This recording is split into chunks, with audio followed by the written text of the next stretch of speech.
뻐꾸기 주식 그에 대해서 또 말씀을 해주신다고 하셨는데 바로 자, 이어가 볼까요? 바로 가보죠. 네. 오늘 뻐꾸기 주식은 공수교대로 한번 좀 잡아봤습니다. 공수교대. 자, 화면 한번 보시게 되면 공수교대. 어떤 내용이냐면 최근에 뭐 사실 CPI 전망도 사실은 뭐 예상치는 뭐 하회를 했지만 그 외에 뭐 시장의 어떤 지표에 대한 어떤 부담이라든지 또는 뭐 먼저 가고 있었던 종목군들이 시장을 주도했던 종목군들이 차익 물량이 나오면서 미증시도 좀 빠지고 있고 그러다 보니까 다소 좀 부담스러운 분위기지만 사실 이제 반전의 어떤 흐름이 만들어질 것이고 또 하나는 패자의 역습이라고 해서 그동안에 시장에서 보지 않았던 그런 저평가 종목군들이 다시 재평가를 시작하게 될 것이다. 이런 의미에서 좀 준비를 해봤습니다. 하나씩 한번 보실까요? 우선 7월 CPI 한번 좀 점검을 좀 해드리도록 할게요. 이번에 보면 헤드라인이 3.2 연간으로 3.2%였고요. 사실 컨센서스 하회했습니다. 3.3에서 그다음에 코어도 4.7이었습니다.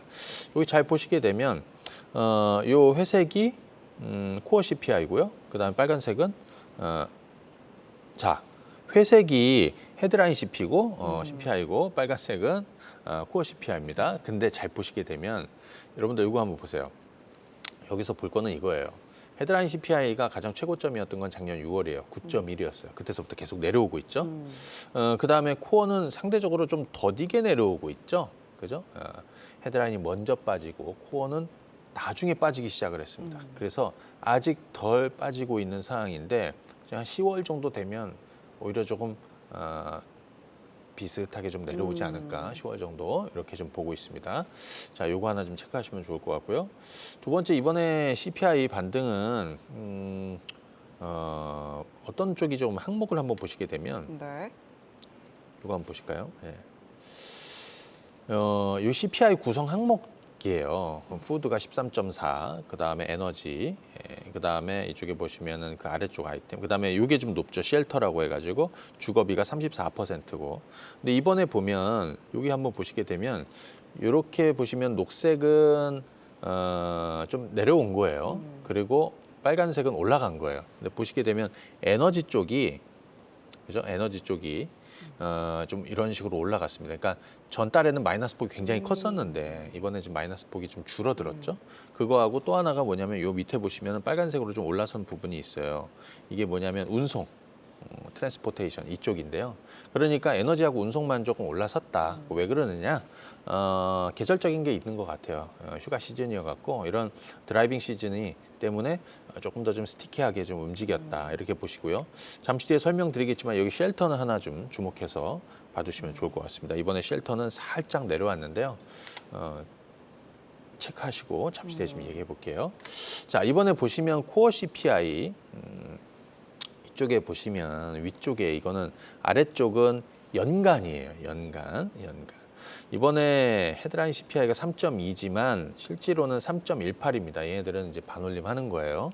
그래서 3.18이었고 그다음에 코어는 4.7이었죠. 근데 엄밀히 따지면 4.65예요. 정확히는. 반올림에서 4.7이니까 이거는 연간이고요. 위에 보면 이거는 월간입니다. 이제 월간으로 보면 인플레이션이 어떤 하향 경로가 명확하게 보인다 이런 건데요. 지금 2021년 3월이면 이제 여기거든요. 그 이후로 월간 기준으로 상승폭이 전달 6월과 7월에 가장 0.2% 상승으로 가장 적었다는 거예요. 그때 보면 막 0.85, 0.67 뭐 이런 식으로 엄청나게 올라갔었는데 이게 올 6월부터는 좀 빠지고 있는 거고 이 평균이 0.5입니다. 근데 0.2로 내려갔다는 거 확실하게 또 좀 잡히고 있다. 이렇게 볼 수 있겠죠. 자, 아까 쉘터 얘기해드렸는데 요거 한번 보시죠. 주거비를 제외한 코어 CPI. 자, 여기 잘 보시게 되면 요 노란색, 이 녹색은 녹색부터 얘기하면 안 되겠죠. 자, 요거 노란색을 한번 보죠. 노란색은 코어 CPI. 파월 의장이 가장 중요하게 본다는 게 코어 CPI예요. 그런데 여기 보시게 되면 코어 CPI도 사실 빠지죠. 근데 이 파란색은 잘 안 빠지죠. 파란색이 뭐냐면 CPI 항목 중에서 이 쉘터, 주거비. 아까 34.7%를 차지하고 있는 비중을 차지하고 있는 쉘터 쉘터입니다. 쉘터 CPI. 그러니까 파란색은 어때 잘 안 빠지죠. 얘가 굉장히 안 빠지고 있다는 거예요. 근데 만약에 여기 아래쪽에 보시면 녹색 선이 보이시죠, 여러분? 너무 가파르게 빠지고 있지 네. 않습니까? 근데 이 녹색은 뭐냐면 이거예요. 코어 CPI인데 이 중에서 쉘터를 제외한, 그러니까 주거비를 뺀 CPI는 코어 CPI는 어디에 와 있느냐? 주거비를 빼보니까 코어 CPI는 이미 2%대에 와 있다는 거예요.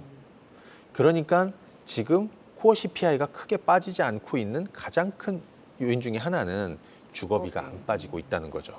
주거비가 스티키하다는 거예요. 하지만 전에도 말씀드린 이 주거비는 상당히 후행을 합니다. CPI 반영이 될 때. 하지만 서서히 빠지게 될 것이고 실제로 이 쉘터가 빠지게 되면 CPI, 코어 CPI는 또 급격하게 내려갈 수도 있다라는 거를 좀 체크하시면 좋을 것 같고, 자, 그다음에 이거 한번 보도록 하겠습니다. 이번에 그 CPI 발표한 다음에 보니까 뭐 사실 금리 동결이에요. 뭐 9월, 그다음에 11월, 12월, 뭐 내년 1월까지도 동결이 나오고 있습니다. 근데 이게 우리한테는 사실은 이제 더 이상 재료가 되지 않아요. 아까도 좀 말씀드렸다시피 금리 동결을 우리가 다 예측하고 있고 그걸 이미 시장이 반영해서 올라왔기 때문에 실제로 이것이 시장의 어떤 신선한 호재로 작용하지는 않을 거예요. 다만 시장이 크게 부러지지도 않겠죠. 금리 인하를, 그러니까 이제 금리를 이제 내릴 거야라고 공식화하기 전까지는. 잘 보시게 되면 이쪽에 보시면은 이게 9월이고요. 그 다음에 이게 11월입니다. 그러니까 11월에는 금리를 한 단계 올리는 게 여전히 27점, 뭐 거의 한 30% 가까이 좀 되고 있는데, 이때 한번 좀 올릴 수도 있겠다라는 얘기들이 좀 있을 수도 있습니다. 물론 아무도 그렇게 생각하지 않고 저 역시도 금리를 더 올린다라는 거예요.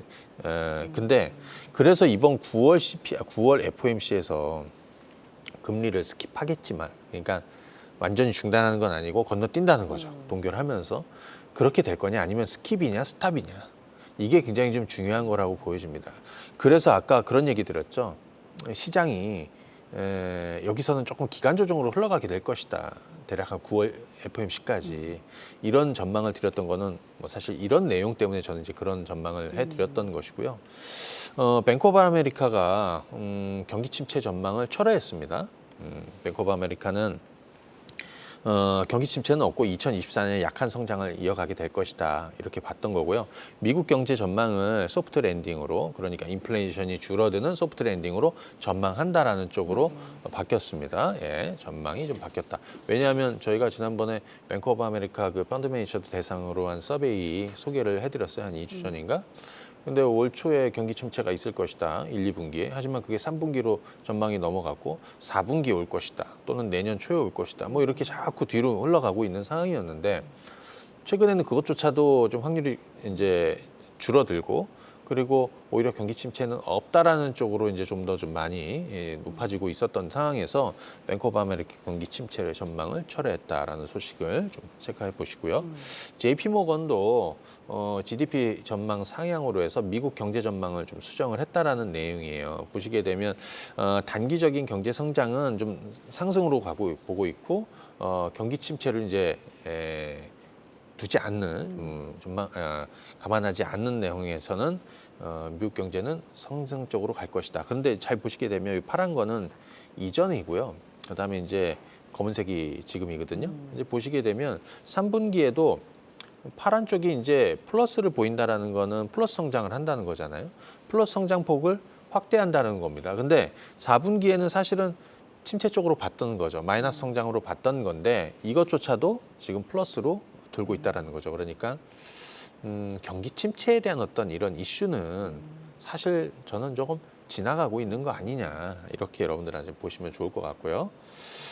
그다음에 이것도 한 점 좀 말씀을 드려보겠습니다. 최근 장단기 금리차 급격하게 축소되고 있다라는 소식입니다. 물론 이번에 보니까 뭐 30년물 그 입찰에서 이렇게 뭐 신통치 않았던 것도 있고 또 2년물 뭐 10년물 국채 금리가 조금 반등하고 올라온 것도 있긴 한데 이거 한번 보시게 되면 우리 그 장단기 금리차 역전되면서 여기서 보시게 되면 파란 거는 10년물이고요. 위에 노란 거는 2년물입니다. 단기물. 그리고 이거는 이제 역전된 거를 좀 보여주는 거고요. 보통 이제 여기서 잘 보셔야 되는 거는 장단기 금리 차가 역전됐다가 이 금리 차가 축소되는 시점은 경기 침체 국면에 나타난다는 거죠. 경기 침체 국면에서 보통 역전된 금리가 축소되기 시작을 하는데 그게 지금 좀 만들어지고 있는 거 아니냐 이렇게 볼 수 있는 겁니다. 그래서 이 얘기는 뭐냐면 이거 잘 보시게 되면 좀 줄어드는 과정으로 가고 있고 밑에도 마찬가지죠. 그죠? 그 얘기는 뭐냐면 이미 경기 침체의 최대 정점, 피크를 지금 지나고 있는 거 아니야? 이렇게 우리는 해석할 수 있다라는 거죠. 그래서 여기서 장단기 금리 차가 역전된 것이 좀 축소되고 있는 이 흐름은 우리가 조금 우려하고 있는 경기 침체 앞으로 뭐 4분기 올 것이다, 내년에 올 것이다. 뭐 전 개인적으로 그렇게 보지는 않고 이미 경기 침체는 저는 좀 왔다 갔을 수도 있고 하고 있을 수도 있다 볼 수 있는데 이 지표로만 본다면 최대 피크는 지나고 있다. 이렇게 여러분들이 보시면 좋을 것 같습니다. 자, 이번에 연준이 공식적으로 이제 의문을 던진 거죠. 아니, 우리가 금리를 또 다른 금리 인상을 또 해야 돼? 이렇게 물어보는 겁니다. 시장에. 누가? 뉴욕 연준의 존 윌리엄스 연준 의장이. 자, 얘들은 또 여기 보면은 또 헤드 오브 더 파워풀이라고 해가지고 의장을 또 이렇게 표현하더라고요. 오픈 퀘스천. 그리고 여기 보시면은 이제 이 내용이에요. 내년에는 금리 떨어질 것 같고, 그리고 지금이 긴축의 어떤 피크다. 그리고 금리는 내년도에는 떨어질 것으로 자기는 이제 본다라는 거죠. 근데 이제 어디서 얘기했느냐? 뉴욕 타임즈와의 인터뷰에서 얘기를 했다. 뭐 이런 내용입니다. 자, 그러면 좀 정리를 한번 해보도록 하겠습니다. 자, 연준은 에너지와 식료품 가격을 제외한 코어 지표와 이 고용에 의존하면서 통화 정책을 결정한다고 공경연히 데이터 의존한다라고 했죠. 밝히고 있죠. 향후에 미국 경기 침체가 급격히 진행되지 않으면 지금 리스크 자산에 대한 지금의 차익 실현 구간, 요즘에 미국 시장에서 차익 실현이 막 나오고 있는 상황인 것이죠. 그죠? 구간이 다시 반등의 기회로 만들어질 것이다라는 거, 리스크를 오너해야 된다라는 얘기를 좀 해드리는 거고요.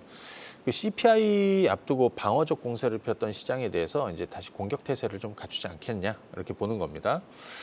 계속해서 전망해드린 대로 이제 긴 인플레이션과의 전쟁, 또 긴축, 금리 인상이 거의 막바지에 이제 가고 있는 이런 상황이 와 있기 때문에 그런 고강도 긴축에 장기간 소외받았던 그 저평가 종목들, 이들에 대한 재평가가 더욱 본격화될 것이다. 지금 우리 시장에서 보고 있지 않습니까? 미국 시장에서도 미국 주식에서도 장기간 소외됐던 종목군들이 재평가 받으면서 주가가 올라오고 있고 우리 시장에서도 뜬금없이 뭐 화장품이 오르고 있고 제약바이오를 사야 된다라고도 많이 얘기하고 있고 그죠?